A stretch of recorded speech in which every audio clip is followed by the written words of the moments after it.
ನಮಸ್ಕಾರ ಗೆಳೆಯರೆ. ಇವತ್ತು ನಾವು KS ನಲ್ಲಿ ಬರುವಂತಹ ಎಸ್ಸೆ ಬಗ್ಗೆ KS ನಲ್ಲಿ ಬರುವಂತಹ ಎಸ್ಸೆ ಬಗ್ಗೆ ಸ್ವಲ್ಪ ನೋಡೋಣ. ಹೇಗೆ ಬರೆಯುತ್ತೆ ಎಸ್ಸೆ, ಹೇಗೆ ಬರುತ್ತೆ, ಹೇಗೆ ಬರಿಬೇಕು, ಯಾವ ರೀತಿ ಅದನ್ನ ಚೂಸ್ ಮಾಡೋ ಆಪ್ಷನ್ ಅಂತೂ ನಮ್ಗಿಲ್ಲ ಈಗ. ಅಥವಾ ಬಂದಿದ್ದ ಎಸ್ಸೆಗಳನ್ನ ಯಾವ ರೀತಿ ಅಟೆಂಡ್ ಮಾಡಬೇಕು, ಅದಕ್ಕಿಂತ ಮುಂಚೆ ಹೇಗೆ ನಾವು ಅದನ್ನ ಪ್ರಿಪರೇಷನ್ ಮಾಡ್ಕೋಬೇಕು, ಟೈಮ್ ಮ್ಯಾನೇಜ್ಮೆಂಟ್ ಹೆಂಗ್ ಮಾಡಬೇಕು, ಹೆಂಗೆ ಯುಟಿಲೈಸ್ ಮಾಡ್ಕೋಬೇಕು, ನಮ್ಮಲ್ಲಿರೋ ನಾಲೆಡ್ಜ್ನ ಫುಲ್ ಪೊಟೆನ್ಷಿಯಲ್ ಹೆಂಗೆ ಅದನ್ನ ಬರಿಬೇಕು ಅನ್ನೋದನ್ನ ನೋಡ್ತಾ ಹೋಗೋಣ. ಅದಕ್ಕಿಂತ ಮುಂಚೆ ಎಸ್ಸೆಗಳಲ್ಲಿ ಎಷ್ಟು ಟೈಪ್ ಬರುತ್ತೆ ಅಂತ ನೋಡ್ತಾ ಹೋಗ್ಬೇಕಾಗತ್ತೆ. ಯೂಶಲಿ ಎಸ್ಸೆಗಳಲ್ಲಿ ನಮಗೆ ಮೂರು ತರ ಎಸ್ಸೆಗಳನ್ನ ನೋಡ್ತೀವಿ. ಒಂದು ಸಬ್ಜೆಕ್ಟಿವ್ ಎಸ್ಸೆ. ಸಬ್ಜೆಕ್ಟಿವ್ ಎಸ್ಸೆ ಅಂತಂದ್ರೆ ನಿಮ್ಗಿರುವಂತ ಸಬ್ಜೆಕ್ಟ್ನೇ ಒಂದು ಎಸ್ಸೆ ರೂಪದಲ್ಲಿ ಕೊಡ್ತಾರೆ. ಅಂದ್ರೆ ಯಾವುದು ಒಂದು ದೊಡ್ಡ ಎಸ್ಸೆ ಆಗುವಂತ ಪೊಟೆನ್ಷಿಯಲ್ ಇದೆಯೋ ಆ ತರ ಸಬ್ಜೆಕ್ಟ್ಸ್. ಫಾರ್ ಎಕ್ಸಾಂಪಲ್ ವುಮೆನ್ ಆಗ್ಬೋದು, ಎಜುಕೇಶನ್ ಆಗ್ಬೋದು, ಹೆಲ್ತ್ ಆಗ್ಬೋದು, ಈ ತರ ವಿಚಾರಗಳನ್ನ ನಿಮ್ಗೆ ಎಸ್ಸೆ ಆಗಿ ಕೊಡ್ತಾರೆ. ಸೊ ಅದ್ರ ಮೇಲೆ ನೀವು ಎಸ್ಸೆ ಬರೀತಾ ಹೋಗ್ಬೇಕಾಗತ್ತೆ. ಅಟ್ ದ ಸೇಮ್ ಟೈಮ್ ಈಗ ನಾವು ಮಾತಾಡಿದ್ದು ಸೊಸೈಟಿ ಪರ್ಸ್ಪೆಕ್ಟಿವ್ ಅಲ್ಲಿ, ಯಾವ್ದಿದು ವುಮೆನ್, ಎಜುಕೇಶನ್, ಹೆಲ್ತ್. ಅದೇ ರೀತಿಯಾಗಿ ಈಗ ನಡೆಯುವಂತ ಇನ್ನೊಂದು ವಿಚಾರಗಳು ಯಾವುದು ಅಂತಂದ್ರೆ, ಈಗ ಫಾರ್ ಎಕ್ಸಾಂಪಲ್ ಇಂಡಸ್ಟ್ರಿಯಲ್ ರೆವಲ್ಯೂಷನ್ 4.0 ಆಗ್ಬೋದು, ಸೈನ್ಸ್ ಅಂಡ್ ಟೆಕ್ನಾಲಜಿ ಅಂತ ಬಂದಾಗ, ಅಥವಾ ಆರ್ಟಿಫಿಷಿಯಲ್ ಇಂಟೆಲಿಜೆನ್ಸ್ ಆಗ್ಬೋದು, ಈ ತರದ್ದು ಮಷಿನ್ ಲರ್ನಿಂಗ್ ಆಗ್ಬೋದು, ಅಡ್ವಾನ್ಸ್ ಟೆಕ್ನಾಲಜಿಗಳಾಗ್ಬೋದು, ಇದೇ ಕೂಡ ಒಂದು ಎಸ್ಸೆ ಆಗ್ಬೋದು. At the same time environment ಅಂತ ಬಂದಾಗ ಗ್ಲೋಬಲ್ ವಾರ್ಮಿಂಗ್ ಸುಮಾರು ದಿನ ಬಂದಿತ್ತು ಎಸ್ಸೆ ಇದು. ಸೊ ಈ ರೀತಿ ವಿಚಾರಗಳನ್ನ ನಮ್ಗೆ ಎಸ್ಸೆ ಆಗಿ ಬರ್ತವೆ ಸಬ್ಜೆಕ್ಟಿವ್ ವೈಸ್ ಅಂತ ಬಂದಾಗ. ಅದಲ್ಲದೆ ಇನ್ನೊಂದು ರೀತಿ ಎಸ್ಸೆಗಳು ಬರ್ತವೆ, ಕರೆಂಟ್ ಅಫೇರ್ಸ್. ಕರೆಂಟ್ ಅಫೇರ್ಸ್ ಅಲ್ಲಿ ಯಾವ್ದಾದ್ರು ನ್ಯೂಸ್ ಅಲ್ಲಿದ್ದು, ಅದು ತುಂಬಾ ದಿನಗಳವರೆಗೆ ನ್ಯೂಸ್ ಅಲ್ಲಿದ್ದು, ಒಂದ್ ರೀತಿ ಅದು ದೊಡ್ಡ ಟಾಪಿಕ್ ಆಗುತ್ತೆ ಅಥವಾ ಹೋಲ್ ಸೊಸೈಟಿಗೆ ಇಂಪ್ಯಾಕ್ಟ್ ಆಗುತ್ತೆ ಅನ್ನೋ ರೀತಿ ಇದ್ದಾಗ ಅದು ಕೂಡ ಎಸ್ಸೆ ಆಗಿ ಬರ್ಬೋದು. ಈಗ ಫಾರ್ ಎಕ್ಸಾಂಪಲ್ ಲಾಸ್ಟ್ KS ಗೆ ತಗೊಂಡ್ರೆ ನಮ್ಗೆ ಲ್ಯಾಂಡ್ ರಿಫಾರ್ಮ್ದು ಒಂದು ಅಮೆಂಡ್ಮೆಂಟ್ ಆಗಿತ್ತು, ಹೌದಲ್ವಾ? ಆ ಲ್ಯಾಂಡ್ ರಿಫಾರ್ಮ್ ಅಮೆಂಡ್ಮೆಂಟ್ ಒಂದು ಎಸ್ಸೆ ಆಗಿ ಬಂತು. ಅದೇ ರೀತಿಯಾಗಿ NEP ತಂದ್ರು. NEP ನ ಫಸ್ಟ್ ಅಡಾಪ್ಟ್ ಮಾಡ್ಕೊಂಡಿದ್ದಂತ ಸ್ಟೇಟೇ ಕರ್ನಾಟಕ ಆಗಿದ್ದಾಗ. ಸೊ ಹಂಗಾಗಿ ಆಗಿದ್ದ ಗೌರ್ಮೆಂಟ್ ಅಡಾಪ್ಟ್ ಮಾಡ್ಕೊಂಡಿತ್ತು, ನಂತರ ಅದನ್ನ ತೆಗೆದ್ರು NEP ನ. ಈಗ ತೆಗ್ದಿದ್ದಾರೆ. ಆ ಟೈಮಲ್ಲಿ NEP ದೊಡ್ಡ ವಿಚಾರ ಆಗಿತ್ತು. ಅದೇ ಕೂಡ ಈಗ ಅದೇ ಆ ಟೈಮಲ್ಲಿ ಏನಾಗಿತ್ತು ಅಂತಂದ್ರೆ ಎಸ್ಸೆ ಟಾಪಿಕ್ ಆಗಿ ಬಂದಿತ್ತು, ಹೌದಲ್ವಾ? ಈಗ ಯಾವ್ದು ಬರ್ಬೋದು ನೆಕ್ಸ್ಟ್? 5 ಗ್ಯಾರಂಟೀಸ್ ಬರ್ಬೋದು, ಅಥವಾ ಬೇರೆ ಏನೋ ಬರ್ದೇ ಇರ್ಬೋದು. ಜಸ್ಟ್ ಎಕ್ಸಾಂಪಲ್ ನಾನು ಹೇಳ್ತಾ ಇರೋದು.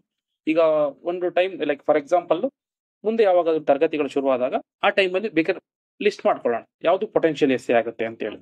ಸೊ ಈ ರೀತಿ ಎಸ್ಸೆಗಳು ಬರೋ ಚಾನ್ಸಸ್ ಇರುತ್ತೆ. ಇವು ಯಾವುದು ಕರೆಂಟ್ ಅಫೇರ್ಸ್ ಎಸ್ಸೆಗಳು. ಮೊದಲು ಡಿಸ್ಕಸ್ ಮಾಡಿದ್ದು ಸಬ್ಜೆಕ್ಟಿವ್ ಎಸ್ಸೆಗಳು. ಇದಲ್ಲದೆ ಕೂಡ ಇನ್ನೊಂದರ ಎಸ್ಸೆ ಬರೋ ಚಾನ್ಸಸ್ ಇರುತ್ತೆ. ಅದು ಒಂದು ಫಿಲಾಸಫಿಕಲ್ ಎಸ್ಸೆ ಅಂತ.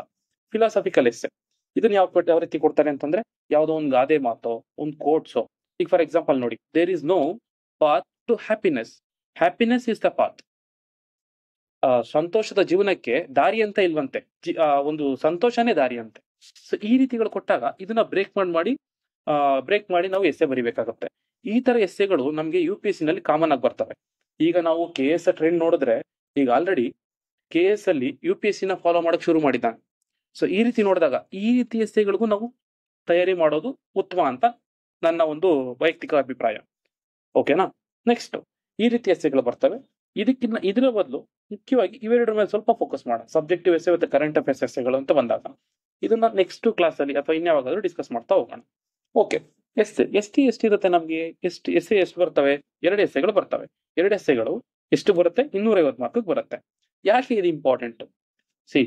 ಈ KS ಮೇನ್ಸ್ ಅಲ್ಲಿ ನಿಮಗೆ ಬೇರೆ GS ಪೇಪರ್ ಗಳಿಗೆ ಹೋಲಿಸ್ಕೊಂಡಾಗ ಎಸ್ಸೆ ಮತ್ತೆ ಎಥಿಕ್ಸ್ ಸಬ್ಜೆಕ್ಟ್ ತುಂಬಾ ಮ್ಯಾಟರ್ ಆಗುತ್ತೆ.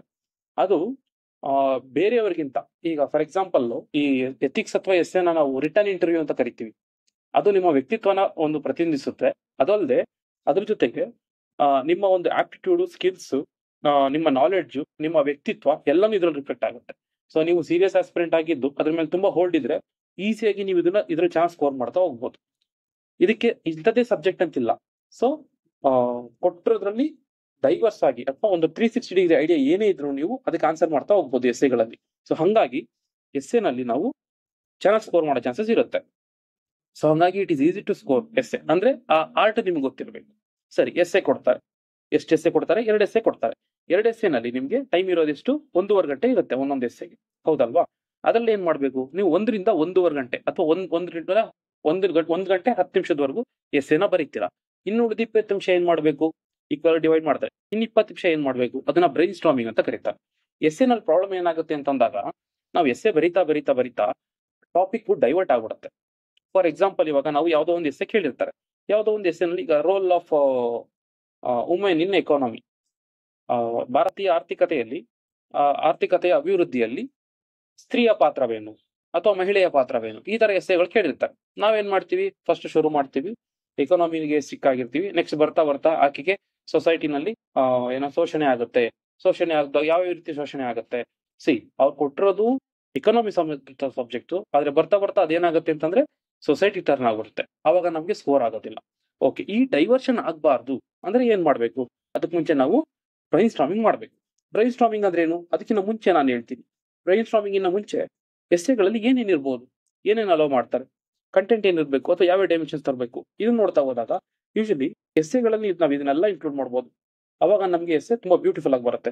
ಕೋಟ್ಸ್ ತರ್ಬೋದು, ಪೋಯಮ್ಸ್ ತರ್ಬೋದು, ಯಾವ್ದಾದ್ರು ಇಂಪಾರ್ಟೆಂಟ್ ಪರ್ಸನಾಲಿಟಿ ಅವ್ರು ಮಾತಾಡಿರುವಂತ ಸ್ಟೇಟ್ಮೆಂಟ್ಗಳು ತರ್ಬೋದು. ಅನೆಕ್ಡಾಟ್ಸ್ ಅಂತಂದ್ರೆ ಸ್ಮಾಲ್ ಸ್ಟೋರೀಸ್. ಯಾವುದೋ ಒಂದು ವ್ಯಕ್ತಿಗೆ ಸಂಬಂಧಪಟ್ಟಿದ್ದು, ವಿವೇಕಾನಂದರ್ ಆಗಿರ್ಬೋದು, ಥಾಮಸ್ ಆಲ್ವಾ ಎಡಿಸನ್ ಆಗಿರ್ಬೋದು, ಗಾಂಧಿಗೆ ಸಂಬಂಧಪಟ್ಟಂದಾಗಿರ್ಬೋದು. ಈ ರೀತಿಯಾಗಿ ತುಂಬಾ ಫೇಮಸ್ ಪರ್ಸನಾಲಿಟಿ ಸಂಬಂಧಪಟ್ಟ ಸಣ್ಣ ಪುಟ್ಟ ಕಥೆಗಳು ಅಷ್ಟೇ ಅಂತಾನೂ ಅಲ್ಲ, ಇಮ್ಯಾಜಿನರಿ ಕಥೆಗಳು, ಪಂಚತಂತ್ರ ಕಥೆಗಳು ಕೂಡ ಆಗಿರ್ಬೋದು. ಅದು ಒಂದು ಮೊರಾಲಿಟಿನ ಪ್ರಮೋಟ್ ಮಾಡುವಂತದ್ದಾಗಿರ್ಬೇಕು ಅಷ್ಟೇ. ಈ ತರ ಮಾರಲ್ ಸ್ಟೋರಿಗಳನ್ನ ತರ್ಬೋದು. ಎಲ್ಲಿ ತರ್ಬೋದು? ಇಂಟ್ರೊಡಕ್ಷನ್ ತರ್ಬೋದು. ಹೇಗೆ ಅಂತ ಮುಂದೆ ಹೇಳ್ತೀನಿ. ಅದಾದ್ಮೇಲೆ ನಮ್ಮ ಎಸ್ಸೆನಲ್ಲಿ ಡೇಟಾ ಇರ್ಬೋದು, ಫ್ಯಾಕ್ಟ್ಸ್ ಇರಬೇಕು. ಡೇಟಾ ಫ್ಯಾಕ್ಟ್ಸ್ ಇತ್ತು ಅಂತಂದ್ರೆ ನಿಮ್ಮ ನಾಲೆಡ್ಜ್ ನ ಅದು ರಿಫ್ಲೆಕ್ಟ್ ಮಾಡುತ್ತೆ. ಓಕೆ, ಈ ವ್ಯಕ್ತಿ ಓದ್ಕೊಂಡ್ ಬಂದಿದ್ದಾನೆ, ಈ ವ್ಯಕ್ತಿ ಕೆಲವೊಂದು ಇನ್ಫಾರ್ಮೇಶನ್ ಕೊಡ್ತಾ ಇದ್ದಾನೆ ಇವ್ಯಾಲ್ಯೂಯೇಟರ್ಗೆ. ನಿಮ್ಮ ಎಸ್ಸೆಗಳು ಎಷ್ಟು ಇನ್ಫಾರ್ಮೇಟಿವ್ ಆಗಿರ್ತಾವೋ ಇವ್ಯಾಲ್ಯೂಯೇಟರ್ಗೆ ಅಷ್ಟೇ ಅಟ್ರಾಕ್ಟಿವ್ ಆಗಿ ಕಾಣಿಸುತ್ತೆ. ರಿಪೋರ್ಟ್ಸ್, ಆರ್ಗನೈಸೇಷನ್ ಇದನ್ನೆಲ್ಲ ತರ್ತಾ ಹೋಗ್ಬೋದು ಎಕ್ಸಾಂಪಲ್ಸ್ಗಳ ಜೊತೆ, ಅಥವಾ ಡೇಟಾಗಳು ಕೊಡ್ತಾ ಹೋಗೋದು. ಈಗ ಏನೋ ಒಂದು ವಿಚಾರಗಳನ್ನ ಪ್ರಸ್ತಾಪ ಮಾಡ್ತೀರಾ, ಸುಮ್ಮನೆ ಬ್ಲೈಂಡ್ ಆಗಿ ಪ್ರಸ್ತಾಪ ಮಾಡೋ ಬದಲು ಎವಿಡೆನ್ಸ್ ಕೊಡಿ. ಎವಿಡೆನ್ಸ್ ಹಿಂಗ್ ಕೊಡ್ತೀರಾ? ಡೇಟಾ ಫ್ಯಾಕ್ಟ್ಸ್ ಮೂಲಕ ಕೊಡಿ. ಅವಾಗ ಏನಾಗುತ್ತೆ, ನೀವು ಹೇಳ್ತಿರುವಂತ ಆರ್ಗ್ಯುಮೆಂಟ್ಗೆ ಎವಿಡೆನ್ಸ್ ಸಿಕ್ತು ಅಂತಂದ್ರೆ ಇವ್ಯಾಲ್ಯೂಯೇಟರ್ ನಿಮ್ಮನ್ನ ಜಾಸ್ತಿ ಪ್ರಶ್ನೆ ಮಾಡಕ್ ಹೋಗಲ್ಲ. ಬೇಸ್ಲೆಸ್ ಆರ್ಗ್ಯುಮೆಂಟ್ ಆಗಬಾರ್ದು. ಇವನ್ ಆನ್ಸರ್ ರೈಟಿಂಗ್ ಅಲ್ಲಿ ಆಗ್ಬೋದು, ಎಸ್ಸೆನಲ್ಲಿ ಆಗ್ಬೋದು. ಹಾಗಾಗಿ ಇದನ್ನ ತರಬೇಕಾಗುತ್ತೆ. ಎಕ್ಸಾಂಪಲ್ಸ್ ನಮ್ಗೆ ಎಲ್ಲಿ ಸಿಗ್ತವೆ? ಸಬ್ಜೆಕ್ಟ್ಸ್ ಅಲ್ಲಿ ಸಿಗುತ್ತೆ. ಈಗ ಪರ್ಸನಾಲಿಟಿಗಳಾಗ್ಬೋದು, ಯಾವ್ದೋ ಒಂದು ಬುಕ್ಸ್ ಆಗ್ಬೋದು, ಏನೋ ಒಂದು ಆಗ್ಬೋದು, ಯಾವ್ದೋ ಒಂದು ಇನ್ಸಿಡೆಂಟ್ ಆಗ್ಬೋದು. ಈಗ ಕೂಡ ಸಬ್ಜೆಕ್ಟ್ಸ್ ಅಲ್ಲಿ ಸಿಗ್ತಾ ಹೋಗ್ತವೆ ನಮ್ಗೆ, ನಾವು ಓದಿರುವಂತ ಸಬ್ಜೆಕ್ಟ್ಸ್ ಗಳ. ಅದನ್ನೆಲ್ಲ ಸಮ್ ಅಪ್ ಮಾಡ್ತಾ ಹೋಗ್ಬೋದು. ಆಮೇಲೆ ಕಮಿಟೀಸ್ ಗಳನ್ನ ತರಬಹುದು, ಸುಪ್ರೀಂ ಕೋರ್ಟ್ ಜಡ್ಜ್ಮೆಂಟ್ ಗಳನ್ನ ತರಬಹುದು, ಯಾವ್ದಾದ್ರು ಲ್ಯಾಂಡ್ ಮಾರ್ಕ್ ಜಡ್ಜ್ಮೆಂಟ್ಸ್ ಅಂತ ಇರುತ್ತಲ್ಲ ಆ ತರ ತರ್ತಾ ಹೋಗ್ಬೋದು. ಬೆಸ್ಟ್ ಪ್ರಾಕ್ಟೀಸಸ್ ಒಂದೆರಡು ವೆಬ್ಸೈಟ್ ಇದೆ, ನಾನು ಕ್ಲಾಸ್ ಅಲ್ಲಿ ನೆಕ್ಸ್ಟ್ ಹೇಳ್ತೀನಿ. ಆ ಬೆಸ್ಟ್ ಪ್ರಾಕ್ಟೀಸಸ್ ಗಳನ್ನ ಇಟ್ಕೊಂಡು ನಾವು ಏನೋ ಒಂದು ಮಾಡಬೇಕು ಅನ್ನೋದ್ರ ಬದಲು ಏನ್ ಮಾಡ್ಬೇಕು ಅಂತ ಹೇಳ್ಬೇಕು, ಯಾವ ರೀತಿ ಮಾಡ್ಬೇಕು ಅಂತ ಹೇಳ್ಬೇಕು. ಈಗ ಫಾರ್ ಎಕ್ಸಾಂಪಲ್ ಯಾವ್ದೋ ಒಂದು ಸ್ಟೇಟ್ ಅಲ್ಲೋ, ಯಾವ್ದೋ ಒಂದು ಯೂನಿಯನ್ ಟೆರಿಟರೀಸ್ ಅಲ್ಲೋ ಯಾವ್ದೋ ಒಂದು ಬೆಸ್ಟ್ ಪ್ರಾಕ್ಟೀಸ್ ತಂದು ಏನೋ ಒಂದು ಚೇಂಜಸ್ ಮಾಡಿದ್ದಾರೆ, ನೀವು ಆತರ ಮಾಡಿ. ಇಲ್ಲೊಂದು ಬುಕ್ ಇದೆಯಾ, ಇಲ್ಲೊಂದು ಪ್ರಾಬ್ಲಮ್ ಇದೆಯಾ, ಅಲ್ಲಿ ಏನ್ ಫಾಲೋ ಮಾಡಿದಾರೋ ಬೇರೆ ಒಂದು, for example data protection issue ಇದೆಯಾ ನೋಡಿ. ಯುರೋಪಿಯನ್ ಕಂಟ್ರೀಸ್ ಗಳಲ್ಲಿ ಡೇಟಾ ಪ್ರೊಟೆಕ್ಷನ್ ಲಾ ಅಂತ ತಂದ್ರು, ಹೌದಲ್ವಾ? ಆಮೇಲೆ ಆಸ್ಟ್ರೇಲಿಯಾದಲ್ಲಿ ತಂದ್ರು. ಈಗ ಫಾರ್ ಎಕ್ಸಾಂಪಲ್ ಕನ್ಸ್ಯೂಮರ್ ಪ್ರೊಟೆಕ್ಷನ್ ಲಾ ಅಂತ ಕೂಡ ತರಕ್ ಶುರು ಮಾಡಿದ್ದಾರೆ, ಯಾವ್ದ್ರಲ್ಲಿ? ಆಸ್ಟ್ರೇಲಿಯಾದಲ್ಲಿ. ಈ ತರದ್ದು ನೀವು ಆ ತರ ಬೆಸ್ಟ್ ಪ್ರಾಕ್ಟೀಸಸ್ ನ ಇಂಡಿಯಾದಲ್ಲಿ ತಂದು ನೀವು ಕೂಡ ಅದನ್ನ ಎನ್ಶೋರ್ ಮಾಡಬಹುದು. ಈ ರೀತಿ ಬೆಸ್ಟ್ ಪ್ರಾಕ್ಟೀಸಸ್ ಗಳನ್ನ ತರಬಹುದು. ಇವುಗಳನ್ನೆಲ್ಲ ತಂದಾಗ ನಿಮ್ಮ ಎಸ್ಸೆ ತುಂಬಾ ಎನ್ರಿಚ್ ಆಗಿರುತ್ತೆ. ಈ quotes, anecdotes, data facts, examples, committees ಇದನ್ನೆಲ್ಲ ತರ್ತಾ ಹೋದಾಗ ನೆಕ್ಸ್ಟ್ ಯಾವ ರೀತಿ ಡೈಮೆನ್ಷನ್ಸ್ ತರಬೇಕಾಗುತ್ತೆ? ಎಸ್ಸೆ ಒಂದೇ ರೀತಿ ಬರೆಯಕ್ಕಾಗೋದಿಲ್ಲ. ಒಂದು ಎಸ್ಸೆ ನಲ್ಲಿ ನೀವು ಮೊನೊಪಲಿ ಇರಬಾರ್ದು, ಡೈವರ್ಸ್ ಆಗಿರ್ಬೇಕು. ಹೆಂಗ್ ಡೈವರ್ಸ್ ಆಗಿರ್ಬೇಕು? ಹಿಸ್ಟಾರಿಕಲ್ ಪರ್ಸ್ಪೆಕ್ಟ್ ತರ್ಬೋದು, IR ಪರ್ಸ್ಪೆಕ್ಟಿವ್ ತರ್ಬೋದು, ಸೊಸೈಟಿ ಪರ್ಸ್ಪೆಕ್ಟ್ಸ್. ಈಗ ಫಾರ್ ಎಕ್ಸಾಂಪಲ್ ಮೂವ್ಮೆಂಟ್ಸ್ ಆಗಿರುತ್ತೆ, ಯಾವ್ದಾದ್ರು ಒಂದು, ಯಾವ್ದು ವುಮೆನ್ ರಿಲೇಟೆಡ್ ಮೂವ್ಮೆಂಟ್ಸ್ ಆಗ್ಬೋದು, ದಲಿತ್ ಮೂವ್ಮೆಂಟ್ಸ್ ಆಗ್ಬೋದು, ಎನ್ವಿರಾನ್ಮೆಂಟಲ್ ಮೂವ್ಮೆಂಟ್ಸ್ ಆಗ್ಬೋದು, ಅಥವಾ ನ್ಯಾಷನಲ್ ಮೂವ್ಮೆಂಟ್ಸ್ ಆಗ್ಬೋದು. ಇವುಗಳನ್ನ ತರ್ತಾ ಹೋಗ್ಬೋದು. ಆಮೇಲೆ ಎನ್ವಿರಾನ್ಮೆಂಟಲ್ ಆಸ್ಪೆಕ್ಟ್ಸ್ ತರ್ತೀರಾ, ಅದಕ್ಕೆ ಸಂಬಂಧಪಟ್ಟಂತ ಯಾವ್ದಾನ ಆಕ್ಟ್ಸ್ ಇದ್ರೆ, ಗವರ್ನೆನ್ಸ್ ಇದ್ರೆ, ಇನಿಷಿಯೇಟಿವ್ಸ್ ಇದ್ರೆ, ಯಾವ್ದಾನ ಒಂದು ಸ್ಕೀಮ್ಸ್ ಇದ್ರೆ ಇವುಗಳನ್ನ ತರ್ತಾ ಹೋಗ್ಬೋದು. ಇವುಗಳನ್ನ ಕೂಡ ಆಡ್ ಮಾಡ್ತಾ ಹೋಗ್ಬೋದು. ಅದೇ ರೀತಿಯಾಗಿ ಕಾನ್ಸ್ಟಿಟ್ಯೂಷನ್ ಸ್ವಲ್ಪ ನಾವು ಅಲ್ಲಿ ಎಷ್ಟೇ ಬರೆಯಕ್ ಹೋದಾಗ ನಮ್ ತಲೆ ಒಂದೇ ಕಡೆ ಓಡ್ತಿರುತ್ತೆ. ಸೊಸೈಟಿ ಅಂದ್ರೆ ಸೊಸೈಟಿನೇ, ಡೈವರ್ಸ್ ಮಾಡಕ್ ಗೊತ್ತಾಗಲ್ಲ. ಈ ಒಂದು ಡಯಾಗ್ರಾಮ್ ಹಾಕೋದ್ರಿಂದ ನಿಮ್ಗೆ ಓಕೆ, ಹಿಸ್ಟಾರಿಕಲ್ ತಂದಿದ್ದೀನಿ, ಇಂಟರ್ನ್ಯಾಷನಲ್ ರಿಲೇಶನ್ಶಿಪ್ ಇಂದ ತಂದಿದ್ದೀನಿ, ಸೊಸೈಟಿಯಿಂದ ತಂದಿದ್ದೀನಿ, ಎನ್ವಿರಾನ್ಮೆಂಟಲ್ ಆಸ್ಪೆಕ್ಟ್ಸ್ ತಂದಿದ್ದೀನಿ, ಕಾನ್ಸ್ಟಿಟ್ಯೂಷನ್ ಇಂದನೂ ಕೂಡ ತಂದಿದ್ದೀನಿ, ಎಕಾನಮಿಯಿಂದ ತಂದಿದ್ದೀನಿ. ಈ ರೀತಿ ಡೈವರ್ಸ್ ಮಾಡ್ತಾ ಹೋದ್ರೆ ಓದೋರ್ಗೆ ಅದು ಬೋರ್ ಆಗಲ್ಲ, ಮತ್ತೆ ನಿಮ್ಮ ಎಸ್ಸೆ ಎನ್ರಿಚ್ ಆಗ್ತಾ ಹೋಗುತ್ತೆ. ಈ ಡೈಮೆನ್ಷನ್ಸ್ ಗಳನ್ನ ತರೋದಕ್ಕೆ ಸಾಧ್ಯ ಆದಷ್ಟು ಟ್ರೈ ಮಾಡಿ. ಫೋರ್ಸ್ಫುಲಿ ಇಲ್ಲ ಅಂತಂದ್ರೂ ಆರ್ಗ್ಯಾನಿಕಲಿ ತರಬೇಕು. ಆರ್ಗ್ಯಾನಿಕಲಿ ತರ್ತಾ ಈ ರೀತಿ ಎನ್ರಿಚ್ ಆಗ್ತಾ ಹೋಗುತ್ತೆ. ಓಕೆ, ಇದಕ್ಕಿಂತ ಮುಂಚೆ ನಾನು ಬ್ರೈನ್ ಸ್ಟಾರ್ಮಿಂಗ್ ಬಗ್ಗೆ ಮಾತಾಡ್ತಾ ಇದ್ದೆ. ಈ ಬ್ರೈನ್ ಸ್ಟಾರ್ಮಿಂಗ್ ಮಾತಾಡ್ಬೇಕಾದ್ರೆ ಈ ಐಡಿಯಾ ನೀವು ಬೇಸಿಕ್ ಐಡಿಯಾ ಇರಬೇಕು. ನಾನು ಇಷ್ಟು ಡೈಮೆನ್ಷನ್ಸ್ ತರಕ್ಕೆ ನನ್ನ ಸಾಧ್ಯ ಇದೆ, ಮತ್ತೆ ಈ ಕಂಟೆಂಟ್ ಗಳನ್ನ ನನಗೆ ಅಲೋ ಇದೆ. ಕೆಲವ್ರು ಕೇಳ್ಬೋದು, ಫ್ಲೋ ಚಾರ್ಟ್ ಡಯಾಗ್ರಾಮ್ ತರ್ಬೋದಾ? ಫ್ಲೋ ಚಾರ್ಟ್ ಡಯಾಗ್ರಾಮ್ ತಂದ್ರೆ that should be minimal. Usually UPSC ನಲ್ಲಿ ಇದಕ್ಕೆ ಅಲೋ ಇಲ್ಲ. KPSC ನಲ್ಲಿ ಕೆಲವರು ಬಳಸ್ತಾರೆ. ತರೋದಾದ್ರೆ ತುಂಬಾ ಸ್ಮಾಲ್ ಒಂದು ತಂದಿಲ್ಲ ಅಂದ್ರೆ ದಟ್ ಇಸ್ ಬೆಟರ್ ಆಪ್ಷನ್ ಅಂತ ಅನ್ಸುತ್ತೆ. ಇಷ್ಟು ಅಲೋ ಇದೆ, ಇಷ್ಟು ತರಬಹುದು ನೀವು. ಓಕೆ, ನೆಕ್ಸ್ಟ್ ಬ್ರೈನ್ ಸ್ಟಾರ್ಮಿಂಗ್ ಮಾಡ್ತೀರಾ. ಬ್ರೈನ್ ಸ್ಟಾರ್ಮಿಂಗ್ ಮಾಡ್ಬೇಕು ಅಂತಂದ್ರೆ, ಬ್ರೈನ್ ಸ್ಟಾರ್ಮಿಂಗ್ ಅಂದ್ರೆ ಏನ್ ಗೊತ್ತಾ? ನನ್ನ ಎಸ್ಸೆ ಯಾವ ಡೈರೆಕ್ಷನ್ ಅಲ್ಲಿ ಹೋಗ್ಬೇಕು, ಯಾವ್ದಾದ್ಮೇಲೆ ಯಾವ್ದು ಬರ್ಬೇಕು, ಯಾವಾಗ ಎಲ್ಲವೂ ಕನೆಕ್ಟ್ ಆಗುತ್ತೆ, ಎಲ್ಲವೂ ಹೇಗೆ ಕನೆಕ್ಟ್ ಆಗುತ್ತೆ ಆರ್ಗ್ಯಾನಿಕಲಿ, ಒಂದು ಫ್ಲೋ ಹೆಂಗ್ ಮೇಂಟೈನ್ ಮಾಡುತ್ತೆ, ಇದು ನೀವು ಎಸ್ಸೆಗೆ ಹೋದ್ರೆ ಮುಳುಗೋಗ್ಬಿಡ್ತೀರಾ. ಎಸ್ಸೆಗೆ ಹೋಗೋಕ್ಕಿಂತ ಮುಂಚೆ ಹಿಂದಿನ ಪೇಪರ್ ಅಲ್ಲಿ ಸುಮಾರು ಒಂದು 20 ನಿಮಿಷ ಇದನ್ನ ಬ್ರೈನ್ ಸ್ಟಾರ್ಮಿಂಗ್ ಮಾಡ್ಬೇಕಾಗತ್ತೆ. ಓಕೆ, ಯಾವ ರೀತಿ ಬ್ರೈನ್ ಸ್ಟಾರ್ಮಿಂಗ್ ಮಾಡುವಂಥದ್ದು? ಫಾರ್ ಎಕ್ಸಾಂಪಲ್, ಈಗ ಇಲ್ಲೊಂದು ಬ್ರೈನ್ ಸ್ಟಾರ್ಮಿಂಗ್ ಎಕ್ಸಾಂಪಲ್ ನಾನು ಹಾಕೊಂಡಿದ್ದೀನಿ ನೋಡಿ. ಇದು ಬ್ರೈನ್ ಸ್ಟಾರ್ಮಿಂಗ್ ಎಕ್ಸಾಂಪಲ್. ಎಸ್ಸೆ ಹೋಗೋಕ್ಕಿಂತ ಮುಂಚೆ ನೀವು ಎಸ್ಸೆನ ಸುಮಾರು 10 ರಿಂದ 11 ಪೇಜ್ಗಳು ಬರೀತೀರಾ. 1500 ವರ್ಡ್ಸ್ ಇದೆ. ಸೊ ನೀವು 10 ರಿಂದ 11 ಪೇಜಸ್ ವರೆಗೂ ಬರೀತೀರಾ. 10 ರಿಂದ 11 ಪೇಜಸ್ ಅಲ್ಲಿ ನಾನು ಯಾವ ಡೈರೆಕ್ಷನ್ ಬರೀತೀನಿ, ಯಾವ್ಯಾವ ರೀತಿ ಹೋಗುತ್ತೆ ವಿತೌಟ್ ಡೈವರ್ಷನ್. ಸೊ ಇದನ್ನ ಅರ್ಥ ಮಾಡ್ಕೊಳ್ಳೋಕೆ ಅಂತಾನೆ ನಾವು ಹಿಂದ್ಗಡೆ ಬರ್ಕೊಂಡಿರ್ತೀವಿ. ಆ ಒಂದು ಬ್ಲೂ ಪ್ರಿಂಟ್ ಅಂತ ಕರಿಬಹುದು. ಬ್ರೈನ್ ಸ್ಟಾರ್ಮಿಂಗ್ ನ ಬ್ಲೂ ಪ್ರಿಂಟ್. ಅದ್ರ ಮೂಲಕ ಹೋಗ್ತಾ ಒಂದು ಮ್ಯಾಪ್. ಓಕೆ, ನಾನೆಲ್ಲೂ ಡೈವರ್ಷನ್ ಆಗಲ್ಲಪ್ಪ, ಏನ್ ಕೊಟ್ಟಿದಾರೋ ಅದಕ್ಕೆ. ಈಗ ಫಾರ್ ಎಕ್ಸಾಂಪಲ್ ಎಸ್ಸೆ ನಲ್ಲಿ ಒಂದು ಎಕ್ಸಾಂಪಲ್ ತಗೋಣ. ನಾವು ಆಲ್ರೆಡಿ ಒಂದು ಎಕ್ಸಾಂಪಲ್ಸ್ ತಗೊಂಡಿದ್ವಿ. ಏನಂತ? Roll of women in economy. ಈ ರೀತಿ ಕೇಳೋದಿಲ್ಲ, ಸ್ವಲ್ಪ ಹಂಗ ಅನ್ಕೊಳ್ಳೋಣ, ಸ್ವಲ್ಪ ಪ್ರಾಡಕ್ಟ್ ತಗೊಳ್ಳೋಣ. ಈ ರೀತಿ ಬಂತು ಅಂತ ತಗೊಳ್ಳೋಣ ಎಸ್ಸೆ. ಈ ರೀತಿ ಎಸ್ಸೆ ಬಂತು ಅಂತಂದಾಗ ಏನ್ ಮಾಡ್ಬೋದು? ಎಸ್ಸೆ, ಈಗ ನಾವು ಪ್ರತಿಯೊಂದು ಆನ್ಸರ್ ರೈಟಿಂಗ್ ಆಗಲಿ ಎಸ್ಸೆ ಆಗಲಿ ಒಂದು ಐಡಿಯಾ ಅಂತೂ ಇದ್ದೇ ಇರುತ್ತೆ. ಏನು? ಮೇಜರ್ಲಿ 2 ಪಾರ್ಟ್ಸ್ ಮೇಂಟೈನ್ ಮಾಡ್ತೀರಾ. ಒಂದು ಇಂಟ್ರೊಡಕ್ಷನ್, ಎರಡನೇದು ಬಾಡಿ, ಕೊನೆಯದು ಬಂದು ಕನ್ಕ್ಲೂಷನ್. ಈ ರೀತಿ ಇರುತ್ತೆ. ಓಕೆ, ಇಂಟ್ರೊಡಕ್ಷನ್ ಅಲ್ಲಿ ಏನ್ ಬರೀಬಹುದು? ಇಂಟ್ರೊಡಕ್ಷನ್ ಅಲ್ಲಿ ಸುಮಾರು ತರ ಇಂಟ್ರೊಡಕ್ಷನ್ ಬರೀಬಹುದು. ಕೆಲವ್ರು ತರ ಬರೀತಾರೆ. 4 ರಿಂದ 5 ತರ ಇಂಟ್ರೊಡಕ್ಷನ್ ಬರೀಬಹುದು. ಒಂದು ಅನೆಕ್ಡಾಟ್, ಸ್ಮಾಲ್ ಸ್ಟೋರಿಯಿಂದ ಶುರು ಮಾಡ್ಬೋದು. ನ್ಯೂಸ್ ಪೇಪರ್ ಆರ್ಟಿಕಲ್ ಇಂದ ಶುರು ಮಾಡ್ಬೋದು. ಓಕೆ, ನಾನು ಒಂದು ಈ ನ್ಯೂಸ್ ಪೇಪರ್ ಓದ್ಬೇಕಾದ್ರೆ ಇವತ್ತು ಬೆಳಗ್ಗೆ ಈ ತರದೊಂದು ನ್ಯೂಸ್ ನೋಡಿದೆ, ಈ ರೀತಿ ಶುರು ಮಾಡ್ಬೋದು. ದಟ್ ಶುಡ್ ಬಿ ಇಂಟ್ರೆಸ್ಟಿಂಗ್ ಅಷ್ಟೇ. ಇವ್ಯಾಲ್ಯೂಯೇಟರ್ಗೆ ಓದಕ್ಕೆ 11 ಪೇಜ್ ವರೆಗೂ ಪೇಷನ್ಸ್ ನ ಮೇಂಟೈನ್ ಮಾಡ್ಬೇಕು ಅಂತಂದ್ರೆ ನೀವು ಶುರು ಮಾಡೋದೇ ಇಂಟ್ರೆಸ್ಟಿಂಗ್ ಆಗಿ ಶುರು ಮಾಡ್ಬೇಕಾಗತ್ತೆ. ಬೋರಿಂಗ್ ಆಗಿದ್ರೆ ಡೆಫಿನೆಟ್ಲಿ ಮುಂದೆ ನೀವು ಒಳ್ಳೊಳ್ಳೆ ಕಂಟೆಂಟ್ ಕೊಟ್ಟರು ಆತ ಓದಲ್ಲ. ಸೊ ಇಂಟ್ರೆಸ್ಟಿಂಗ್ ಆಗಿ ಯಾವ್ದಾದ್ರು ಒಂದು ಕತೆ, ಸಣ್ಣ ಕಥೆಯಿಂದಾನೋ ಶುರು ಮಾಡ್ತೀರಾ, ಒಂದು ಕೋಟ್ಸ್ ಇಂದಾನು ಶುರು ಮಾಡ್ತೀರಾ. ಬಟ್ ಅದು 100% ರಿಲಿವೆಂಟ್ ಆಗಿರ್ಬೇಕು. ನಿಮ್ಮ ಒಂದು ಎಸ್ಸೆ ಟಾಪಿಕ್ಗೆ 100% ರಿಲಿವೆಂಟ್ ಆಗಿರ್ಬೇಕು. ಅದನ್ನ ಸ್ಟೋರಿನ ಏನೋ ಶುರು ಮಾಡ್ತೀರಾ, ನ್ಯೂಸ್ ಪೇಪರ್ ಆರ್ಟಿಕಲ್ ಅಥವಾ ಕೋಟ್ಸ್.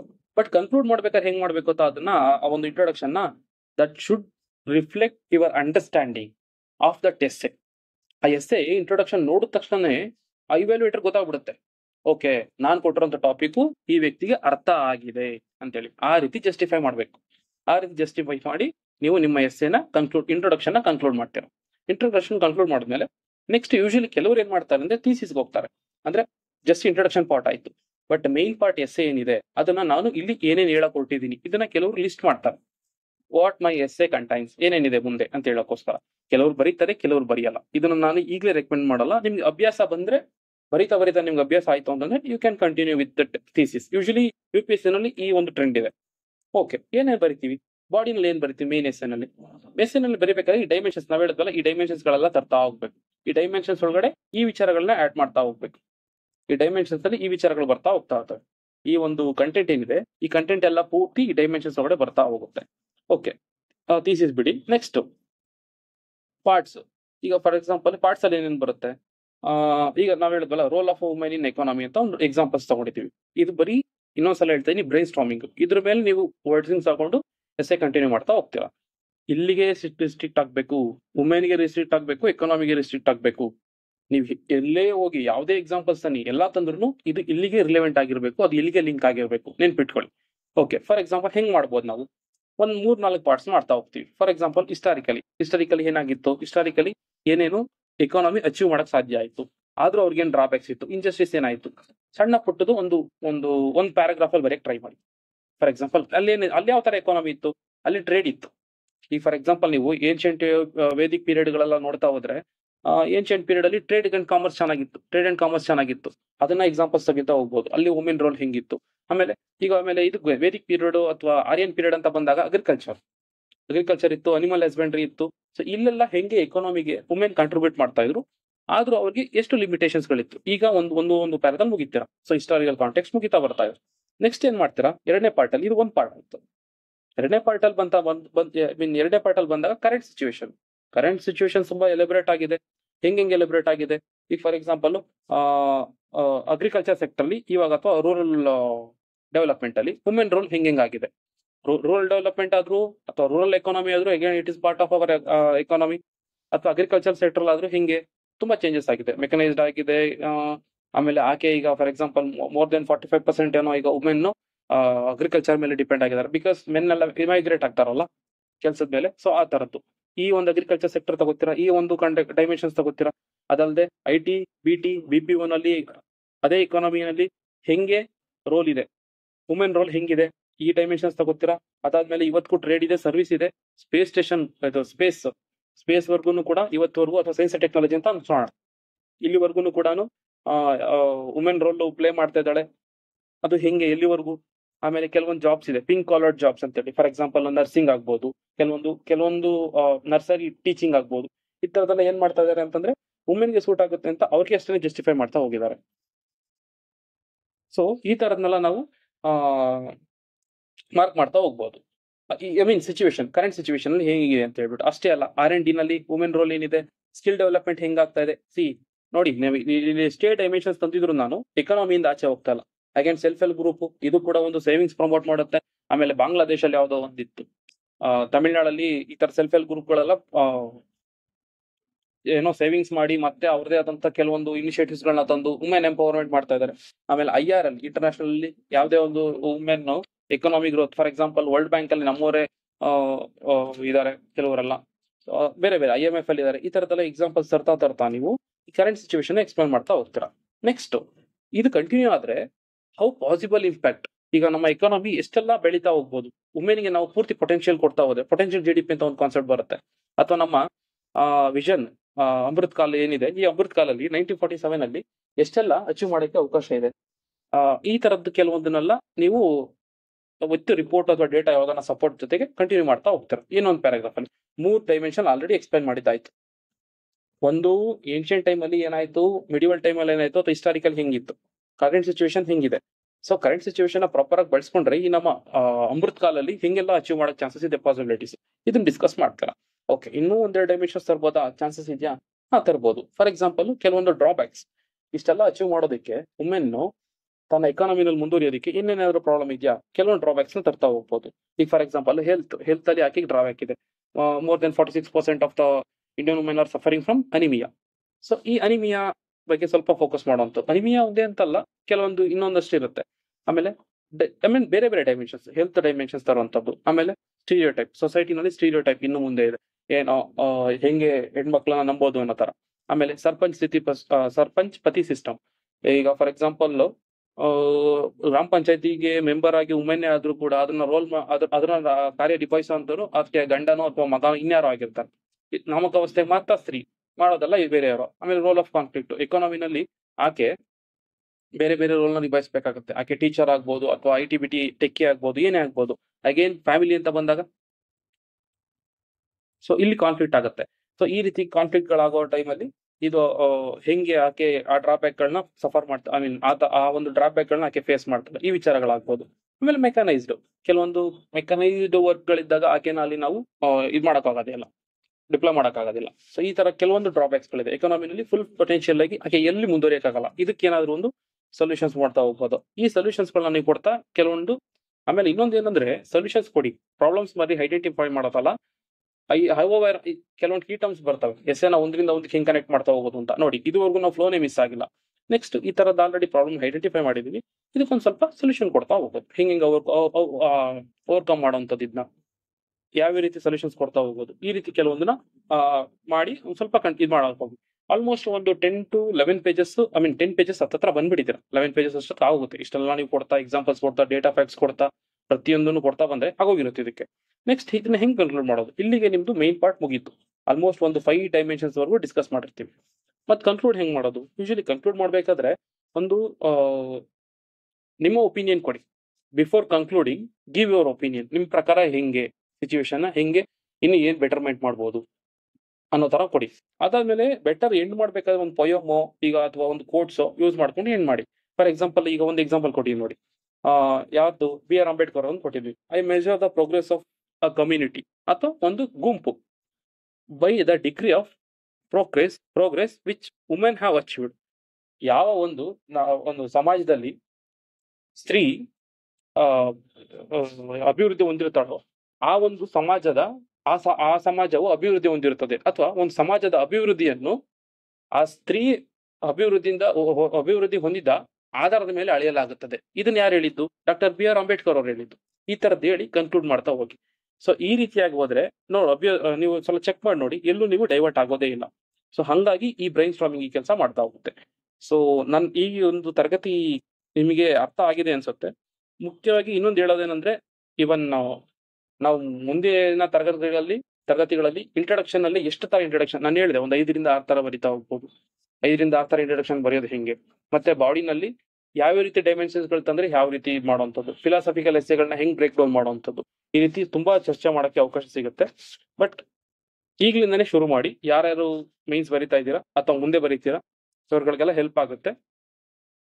ಈ ಒಂದು ಕ್ಲಾಸ್ ನಿಮ್ಗೆ ಇಷ್ಟ ಆಗುತ್ತೆ ಅನ್ಸುತ್ತೆ. Thank you.